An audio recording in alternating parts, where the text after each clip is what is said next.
Assalamualaikum warahmatullahi wabarakatuh. Kembali bersama saya Alim Prabowo di Poksa, podcast Kemenak Salatiga. Dan sahabat Poksa, ada yang berbeda kali ini. Yang biasanya tamunya dari instansi Kementerian Agama di berbagai penjuru. Dan kali ini hadir bersama kita tamu dari BNN, Badan Narkotika Nasional Kabupaten Batang, Jawa Tengah gitu. Mari kita ngobrol-ngobrol bersama beliau. Hadir bersama kami Ibu Vida Rudianti SE. Beliau adalah Kasubag Umum BNN Kabupaten Batang. Assalamualaikum Ibu. Waalaikumsalam. Terima kasih sudah bergabung dengan kami di Poksa, podcast Kemenak Salatiga. Baik Ibu, ada beberapa yang ingin kami tanyakan, kami sampaikan kepada panjenengan yang sudah hadir untuk studi tiru ZI, Zona Integritas di Kemenak Kota Salatiga. Nah, untuk kegiatan studi tiru ini, pembangunan ZI khususnya di Kemenak Kota Salatiga ini, ketertarikannya seperti apa menurut panjenengan Ibu? Terima kasih Mas Alim. Jadi kami ini kan memang pada saat akan melaksanakan studi tiru, kami itu banyak browsing gitu kan di sosial media, kan banyak sekali video-video gitu dan lain-lainnya yang untuk sebagai referensi kami. Nah, memang kami itu tidak datang ke kantor BNN yang sudah BPK, namun kami memang tertarik untuk ke kementerian lain karena kami ingin banyak ilmu yang didapat. Mereka memutuskan untuk ke Kemenak Salatiga dan nantinya juga ada yang WBK ya, yang untuk WBK. Untuk yang WBBM nanti kami akan melaksanakan studi tiru di BP POM Jogja kayak gitu. Nah Bu, BNN itu kan lembaga yang non kementerian gitu. Iya. Nah, ini mungkin bisa diinformasikan atau diberikan penjelasan pada sahabat Poksa Salatiga ini, tugas-tugas dan wewenangnya itu apa saja sih Bu itu? Baik, terima kasih Mas Alim. Jadi kami ini kan lembaga kementerian, lembaga non kementerian LPNK kayak gitu, lembaga pemerintahan non kementerian. Jadi BNN Batang itu sebagai kepanjangan tangan dari BNN pusat seperti itu. Tugas dan wewenang kami melakukan pencegahan, rehabilitasi dan pemberantasan seperti itu. Untuk pencegahan itu kami lakukan dengan penyuluhan sosialisasi seperti itu. Untuk rehabilitasi itu kami melakukan rawat jalan dan maupun rawat inap. Tapi untuk BNN Batang baru ada rawat jalan. Untuk rawat inap biasanya kami akan rujuk ke BRSKP di Banyumas itu Purwokerto ataupun di Balai Rehab Lido. Untuk pemberantasan sendiri kami memang diberikan wewenang untuk ungkap kasus Mas. Jadi mungkin di kepolisian sudah ada untuk Sat Narkoba, kenapa di BNN ada kayak gitu. Kayaknya kok ada dua sisi yang sama seperti itu ya Mas ya. Tapi kami ini lebih kepada memutus jaringan sebenarnya kalau di BNN. Kalau di kepolisian mungkin yang tertangkap tangan itu pengguna dan ataupun hanya yang korban kayak gitu. Sedangkan kami itu memutus rantai untuk jaringannya. Kami cari pengedar seperti itu. Ya, sebagaimana yang saya baca itu pernah di awal-awal tahun Ibu, kalau nggak salah Maret itu di Batang menangkap 9 pengedar narkoba gitu. Ya, mungkin itu pihak kepolisiannya atau yang di BNN-nya? Kalau kemarin berarti dari kepolisian itu Mas. Ya, karena kami kemarin itu ungkap kasusnya malah menangkap pengedar itu dari Kota Pekalongan. Karena jadi begini, di BNN itu ada surat dari Kepala BNNP untuk pembagian lokasi zonasi. Jadi BNN Batang itu meliputi BNN Batang sendiri, Kabupaten Batang, Kota Pekalongan, Kabupaten Pekalongan, dan Kabupaten Pemalang Mas, kayak gitu. Seperti itu. Jadi kami diberikan kewenangan untuk ungkap kasus juga di wilayah zonasi kami. Nah, kebetulan kami memang kemarin ada 3 tersangka yang sudah kami kami ungkap dan sudah proses ini Mas untuk di Kejaksaan Kota Pekalongan. Berarti bekerja bersama dengan yang pihak kepolisian di Sat Narkoba atau memang ada tusinya sendiri-sendiri? Gitu? Sendiri-sendiri Mas. Kalau dengan Sat Narkoba itu kami di wilayahnya beda lagi, namanya TAT, Tim Asesmen Terpadu. Itu kami memang bekerja sama dengan kepolisian setempat. Asesmen terpadu ini adalah para orang klien itu yang sudah ditangkap oleh Polres seperti itu, nantinya diajukan permohonan TAT kepada kami. Nah, itu tim TAT itu ada tim hukum dan tim medis. Tim hukumnya itu dari kepolisian, kejaksaan, dan dari kami. Untuk tim medis itu kami ada dokter gitu, dan juga psikolog ataupun dokter jiwa. Dokter umumnya dari kami. Kalau dokter jiwa dan psikolog kami ambil dari luar seperti itu. Terus tadi sudah disampaikan itu ada menangani kasus kemudian tersangka, itu mungkin ada pengalaman-pengalaman menarik gitu, bisa diceritakan gitu. Pengalaman menarik ya gini sih Mas, kadang di lapangan itu ya Mas, karena kebetulan saya selain kasih umum saya PLT kasih pemberantasan, jadi Mas saya juga mengurusi administrasi tapi juga ke lapangan seperti itu. Jadi ketika kami di lapangan itu kadang memang sudah TO sudah terlihat sudah ini, tapi kadang batal seperti itu. Jadi kita kan ada yang namanya undercover gitu ya, undercover dan undercover buy. Undercover buy itu berarti kita membeli, kita seolah-olah kita itu pengguna kayak gitu kan, untuk menarik pengedarnya.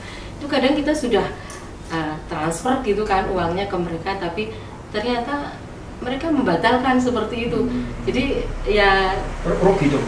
Iya, tapi kan nggak masalah kalau itu kan memang ada, kita sudah ada bukti pengeluarannya, kita ada ya SPMT gitu, sudah tanggung jawab untuk itu seperti itu. Jadi kebetulan kami beberapa kali seperti itu. Kadang sudah kita semalaman ini di kantor nih nunggu transaksi, ternyata juga batal kayak gitu. Sering seperti itu. Iya. Kalau menurut saya nih, kasus-kasus narkoba itu kan sebenarnya kan mungkin malah pada titik fokus yang perlu diberantas itu di pengedar mungkin. Ya, betul. Karena ketika sudah tidak ada pengedar kan mungkin pengguna juga minim gitu ya. Ya. Nah, ini mungkin ada nggak nih kiat-kiat dari BNN Kabupaten Batang itu untuk ya ini ya istilahnya apa ya, untuk agar pengedar itu bisa diminimalisir bahkan diberantas. Nah, cuma ada tambahan lagi pertanyaan ini, kalau saya jadi masih bingung ini Bu, antara yang BNN itu sama yang bagian Sat Narkoba dari kepolisian gitu. Nah, ini apakah kerjanya itu seperti apa detailnya? Apa kalau di kepolisian di Sat Narkoba itu sama dengan yang BNN atau ada tusi-tusi khusus? Kalau pemahaman kami ya mungkin kalau di aparat kepolisian kan mungkin berhak menangkap atau bagaimana gitu. Kalau BNN bagaimana, atau sama ada hak juga untuk menangkap pengedar, pengguna dan lain gitu, bisa dijelaskan? Sebenarnya tusinya sama, hanya saja kalau di BNN itu lebih menitik beratkan ke pengedar, karena kan kita memutus jaringan. Sedangkan kalau di kepolisian itu kan beda. Jadi mereka juga menangkap selain narkotika, mereka bisa menangkap obat-obatan, pengguna obat-obatan. Kalau kami nggak bisa, karena obat-obatan tidak termasuk dalam narkotika. Seperti itu Mas. Jadi mungkin perbedaannya di situ. Jadi kadang kalau kami itu mendapat informasi tentang adanya penyalahgunaan obat-obatan, kami lemparkan ke kepolisian. Karena pernah kami itu ada pengaduan dari masyarakat terkait dengan penggunaan obat-obatan. Setelah kami dari pengaduan itu kan kami dalami, ternyata kan memang obat-obatannya bukan yang narkotika. Jadi akhirnya kami membuat surat ke kepolisian dan dinas kesehatan terkait dengan penggunaan obat-obatan tersebut. Gitu. Lalu ini lagi Bu, jadi BNN itu juga berhak mengetahui pengedar, menangkap itu ya, berhak ya? Iya. Berhak menangkap pengedar. Nah, kalau berhak menangkap pengedar ini kan berarti mungkin apakah dari BNN itu juga mendapatkan pendidikan atau ilmu tentang bagaimana cara teknik-teknik atau cara menangkap pengedar, pengguna seperti di pihak kepolisian gitu. Apakah ada ilmunya seperti itu? Kami ada bingteknya seperti itu ya Mas, untuk para penyidik gitu. Tapi kebetulan memang kalau di BNN itu ada bantuan dari kepolisian. Jadi seperti kami ini di tahun 2022 ini mendapatkan 2 anggota kepolisian yang ditempatkan di tempat kami. Jadi setidaknya kader dari BNN memang ada pelatihan itu untuk penyidik, dan juga kami dapat itu bantuan kayak gitu dari kepolisian. Soalnya kan ini kan bukan masalah yang ringan gitu ya. Seperti kasus-kasus yang sudah ada di Indonesia inilah, ini kan biasanya kan untuk kasus-kasus narkoba itu kan ya tantangannya besar gitu. Walaupun kami pernah waktu tahun kemarin tidak ada kepolisian pun, tidak ada polisi di tempat kami tetap bisa menangkap seperti itu. Mungkin bisa diceritakan ada kendala-kendala gitu? Kalau yang tahun kemarin sebelum ada polisi itu kami kan kerjasamanya juga dengan Bea Cukai dan BNN Provinsi Jawa Tengah. Jadi ada informasi, jadi memang Bea Cukai itu sudah lama itu untuk kerjasama dengan BNN. Jadi kadang Bea Cukai itu malah lebih tahu sendiri, sudah tahu ini mau ada track gitu kan, pengiriman paket kemana gitu, ternyata lokasinya di Batang seperti itu. Terus dari Bea Cukai itu mesti langsung koordinasi dengan BNN Provinsi, BNN Provinsi langsung ke BNN Kabupaten seperti itu. Jadi kami sempat yang terakhir kemarin juga di Kandeman di tempat kami itu juga seperti itu. Itu informasi dari Bea Cukai, terus akhirnya diteruskan ke BNN Provinsi, akhirnya diteruskan ke kami seperti itu. Yeah. Makanya kami menilai itu kan kasus-kasus narkoba itu kan kasus berat ya. Dan biasanya juga ya ancamannya nyawa juga kan, ketika penyidik atau kepolisian mungkin sudah dibekali dengan senjata. Kalau di BNN kan tidak mungkin ya. Ada juga dibekali gitu. Berarti ada pelatihan, ada izinnya khusus ada gitu ya. Menembak dan lain-lain. Untuk izin itu kami juga ada mengajukan ke Polda itu kalau izin untuk menembak. Jadi untuk yang pemegang senjata itu ada izinnya. Kita ada tesnya juga, tes psikologi kayak gitu, psikotes dan lain-lain itu ada seperti itu. Baik Ibu, ada upaya yang dilakukan oleh BNN khususnya BNN Kabupaten Batang itu untuk masyarakat yang agar bisa dibuat edukasi kepada masyarakat seperti itu tentang bahayanya penyalahgunaan narkoba. Jadi kalau di kami itu memang lebih mengedepankan untuk soft power itu yaitu dengan penyuluhan sosialisasi, karena untuk memberantas kami sebenarnya tidak ingin memberantas tapi lebih ke penyuluhan kayak gitu ya, karena terdepan itu memang dari kami itu ada penyuluh narkoba yang setiap hari tugasnya itu memang keliling itu, entah itu ke sekolah, ke wilayah pemerintahan, masyarakat maupun pekerja kayak gitu, karena rawan sekali terutama untuk pelajar ini. Kalau pelajar itu biasanya mereka kan coba-coba tarafnya, mesti ada ini coba deh ini ternyata enak-enak kayak gitu seperti itu. Jadi makanya kita itu secara rutin itu ke sekolah-sekolah, bahkan dari Dinas Pendidikan Kabupaten Batang itu selalu mengajak kami untuk sidak ke beberapa sekolah di kami di Kabupaten Batang, sidak tes urin nantinya itu. Jadi untuk mengetahui penyalahgunaan narkotika sejak dini di sekolah seperti itu, SMP maupun SMP terutama ya, karena SMA itu sudah wilayahnya beda. Tapi untuk SMA itu mereka dengan sukarela seringkali mengundang BNN untuk menjadi narasumber di sekolahan seperti itu. Kami itu ada program sekolah bersinar, bersih dari narkoba gitu. Untuk di desa kami ada desa bersinar juga, desa bersih dari narkoba. Ada beberapa desa kelurahan yang sudah ikut ke program ini. Jadi Pak Kepala Desanya beserta jajaran itu memang concern banget, apalagi di Batang itu wilayah Pantura yang sepanjang jalur Pantura itu tahu sendiri seperti apa, yang rawan banget dengan penyalahgunaan narkotika seperti itu. Terus untuk masyarakat itu kami lebih ke keluarga Mas, seperti itu. Benteng utama itu kan biasanya di keluarga kayak gitu. Sebelum anak-anak ini keluar itu biasanya keluarga dulu ini yang harus diperkuat untuk sosialisasinya. Jadi kami juga ada membentuk para keluarga ini agar bisa membentengi anak-anaknya agar tidak terjerumus seperti itu. Karena kalau tanpa perannya hanya dari BNN saja, tanpa masyarakat berperan itu susah.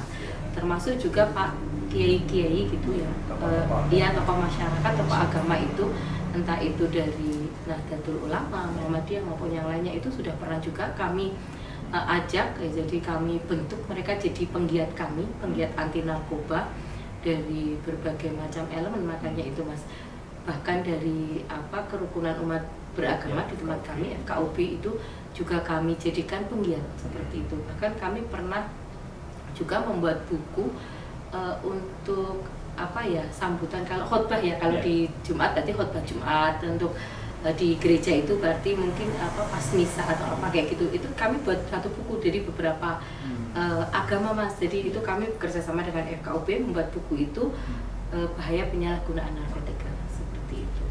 Baik Bu, menurut kami ini yang perlu kita dalami ini yang pertama tadi yang pelajar yang mungkin riskan atau dikhawatirkan untuk penyalahgunaan narkotika itu. Nah, mungkin dikarenakan kalau berita-berita yang sudah ada nih, karena stres mikir pelajaran, terus larinya ke sana, itu yang tentang pelajaran tadi sudah disampaikan, penjelasannya seperti itu, ada penyuluhan. Kemudian satu lagi nih Bu, untuk mengatasi pengedaran itu mungkin ini dikarenakan kan faktor ekonomi yang kurang seperti itu, sehingga memutuskan untuk menginginkan penghasilan yang cepat atau penghasilan yang gede seperti itu, akhirnya ikut mengedarkan. Karena kalau di berita-berita itu kan upahnya untuk mengedarkan itu besar gitu kan, besar. Nah ini bagaimana, mungkin ada upaya dari BNN seperti itu untuk mengatasi itu. Terima kasih Mas Alim. Jadi kalau dari pusat itu sesuai petunjuk dari pusat kan memang kita memutus jaringan agar tidak ada pengedar lagi. Namun seperti diketahui untuk di Indonesia itu karena penduduknya itu yang sangat banyak gitu, sehingga memang memutusnya agak sulit. Kita menutup ini yang dari kanal A, ternyata yang dari kanal B itu ada lagi seperti itu. Jadi kita tutup lagi, ada lagi seperti itu. Karena dari sisi para pengedar itu, Indonesia itu merupakan surganya seperti itu, karena banyaknya permintaan penyalahguna seperti itu. Gebung-gebungnya sudah ditangkap. Iya, sudah masih ada lagi seperti itu. Bahkan kami kan memang tidak bisa memungkiri karena wilayah kepulauan kita yang sangat luas. Jadi pelabuhan besar mungkin sudah ditutup, ini sudah sangat-sangat ketat ini ya, ada bandara dan lain-lain. Tapi ketika pelabuhan kecil yang di pulau-pulau kecil-kecil itu kita susah. Iya, karena gitu. Jadi mereka itu sudah lebih pintar. Apalagi sekarang itu seperti kasus yang kemarin itu ya, tahun kemarin maupun yang kemarin yang di Kanwal itu. Lewatnya apa Mas? Online loh Mas. Lewat online. Iya, seperti itu. Aman-aman saja. Ya kan, karena kita tidak tahu kalau online itu. Jadi itu karena kecanggihan teknologi. Mereka sudah tidak memakai konvensional yang dibawa pakai dibawa pakai mobil atau itu. Sekarang enggak, lewatnya jasa ekspedisi. Makanya kami juga bekerja sama dengan jasa ekspedisi di tempat kami. Berikan penyuluhan juga, misalkan ada paket mencurigakan, silakan untuk menghubungi kami seperti itu. Berarti Bu, masyarakat itu kalau mengetahui ada pergerakan peredaran narkotika bisa juga lapor ke BNN gitu ya? Tidak harus ke kepolisian juga bisa nih. Kami sudah beberapa kali menerima pengaduan masyarakat seperti itu Mas. Jadi ada yang memang sistemnya itu aneh-aneh Mas, kalau itu ada yang ditempel di tembok mana kayak gitu, jadi nanti difoto aja lokasinya. Ada yang dibawa masuk, jadi tidak ketemu face to face gitu. Seringnya kayak gitu Mas, jadi taruh di batu di gang A kayak gitu. Nanti itu, jadi kami kesulitan kalau sudah seperti itu. Kadang kami itu sudah jagongi di situ, kok nggak ada orang, nggak ada itu, ternyata itu karena sudah disembunyikan ya, seperti itu. Jadi mereka itu lebih canggih, pikiran mereka itu sudah out of the box, itu melebihi pikiran kami kayak gitu loh. Jadi gitu, ini masih ada peredaran itu dikarenakan masih ada permintaan seperti itu. Baik Ibu Vida, tugas kita bersama berarti tidak hanya dari BNN tapi juga dari masyarakat untuk menanggulangi menghentikan, memutus rantai peredaran narkotika di Indonesia khususnya. Jadi biar masyarakat Indonesia cerdas seperti itu, tidak sakit, karena kalau narkoba diminum berarti orang sakit itu. Gitu. Oke, terima kasih Bu Fida Rudianti, obrolan yang sangat menarik. Sebenarnya masih banyak sekali yang perlu kita bicarakan karena keterbatasan waktu yang harus mengakhiri obrolan singkat kita pada siang hari ini. Baik sahabat Poksa, demikian tadi obrolan yang menarik tentang narkotika atau penyalahgunaan narkoba bersama Ibu Fida Rudianti dari Badan Narkotika Nasional Kabupaten Batang. Kita lanjutkan Poksa obrolan menarik di lain kesempatan. Saya akhiri, Assalamualaikum warahmatullahi wabarakatuh.